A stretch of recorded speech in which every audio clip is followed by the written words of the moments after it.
Soacha, banlieue de Bogota. Dans ce bidonville vivent plus de 35 000 déplacés. Ils sont arrivés les mains vides, souvent en famille, chassés de chez eux par le conflit qui déchire leur pays.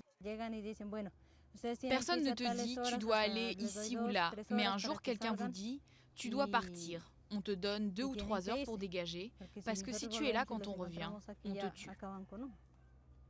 Selon le Haut Commissariat des Nations Unies pour les réfugiés, il serait entre 2 et 4 millions à avoir ainsi fui leur maison, ce qui fait de la Colombie le deuxième pays au monde, après le Soudan et à égalité avec l'Irak, pour le nombre de personnes déplacées à l'intérieur de ses frontières.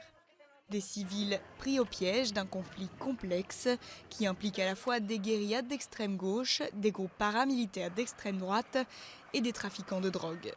Beaucoup vivent dans la peur des représailles. On ne pourra jamais être soigné pour cela. Avoir été déplacé, il n'y a pas de remède. Cela reste dans votre esprit, dans votre cœur, toute votre vie.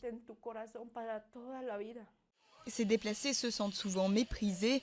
Ils se plaignent de souffrir de discrimination quand ils cherchent du travail.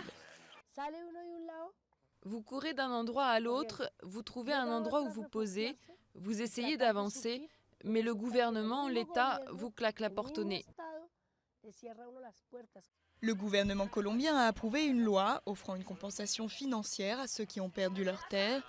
Mais selon les déplacés, cette loi n'est qu'un prétexte qui permet à l'État de s'approprier leurs biens.